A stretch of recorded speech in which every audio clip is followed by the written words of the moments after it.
You have to have a lot of knowledge about the game. You can't just say that, oh, just because I'm Diamond 1 means that I can be high up. It means that you have to understand the basics around the basics again.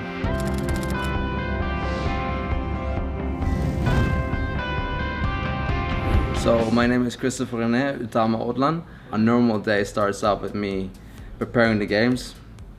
I have to prepare a lot. It has to be at least 4 to 5 hours. And then I do at least 2 hours with talking with the team just to make them set the mind about, okay, it's game time, we have to focus.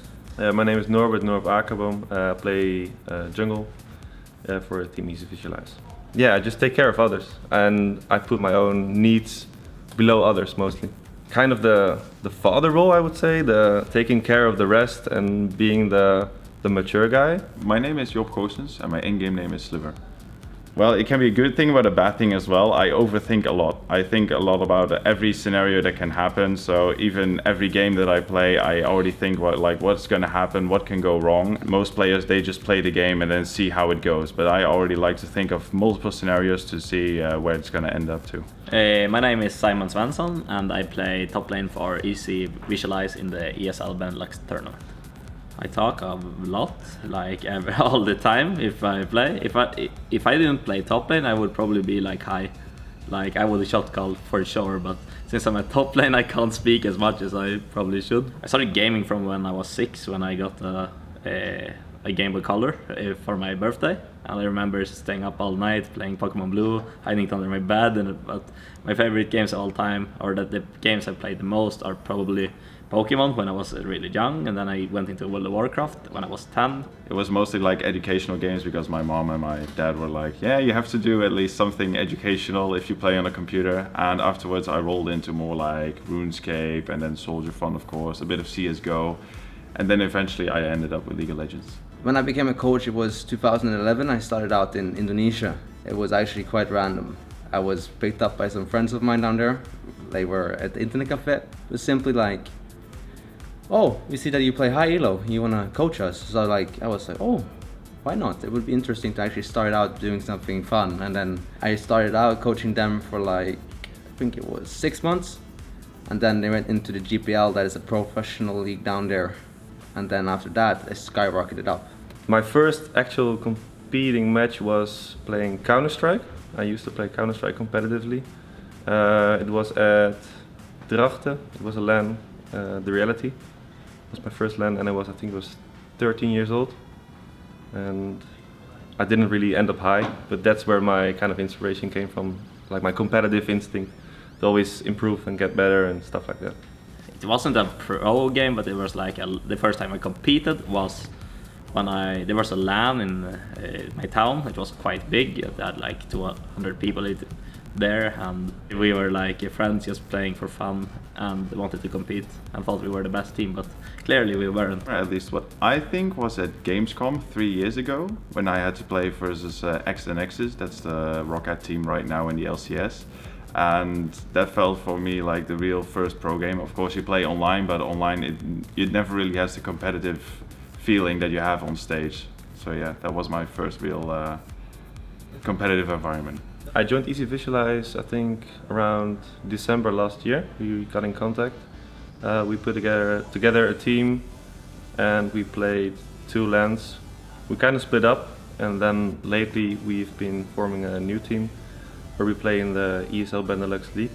It's going great with the team and everything. Of course we had multiple lineups, but now it really feels like the team and the organization clicks together. When I decided to become a coach, it was 2011 actually. I started to get carpal tunnel in my hand right here, so I can't actually hold the mouse that much anymore. When I play myself for like at least 5 or 6 hours, I get, it's not good. Intense pain, and then I end up taking painkillers, and yeah, I was like, I better start doing some coaching instead. And it was like, you have to read about mental state about players and their age, and you have to understand how they think when they're around 18, 19 and 20, and then you have to at least be older than them. So I was at the right time because I was already around 22 at that time. So if you don't like someone, you can't say it to them. You have to be like, oh, I still like you, but I can't say it straight to your face. You have to be nice and understanding about everything. It's not always good to sit in game for like 12 hours a day. You have to have something else to do, like team bonding, training, exercising, anything that's around that. A lot of the younger people right now, they spend a lot of time behind their computer and don't really care. Well, me being mature right now, I can speak about it like a wise person. But having education and stuff like that, if you don't have any expectation of going pro or making it a full-time living, you always need to have a backup plan, in my opinion. So always think about education and stuff like that. You shouldn't drop everything just for a fun game. For me, responsible gaming is actually really important. Like, if you only have one aspect of the important 3 things, like if you only game all day long, then you don't really have physical or mental activities that improve you as a person.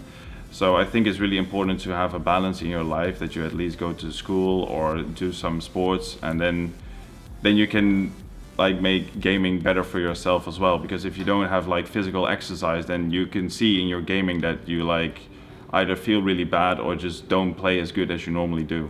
What does it take to become a programmer? I think you need a lot of dedication. You need to play a game for quite a long time and actually invest into getting better. Most of the people start playing because they have fun. So you play a lot of games, you get experience, but at some point you need to turn the switch, I think, that you actually focus on improving. You must have played the game for a long time. You must have thought it was super fun when you started. You can't go into a game and be like, I'm gonna get, but I guess some people do that, but I don't think that's the right way to do it. Like going to a game and I'm gonna be a pro at this, I'm gonna be the best. You have to have a lot of dedication, and you also have to allocate a lot of time for it.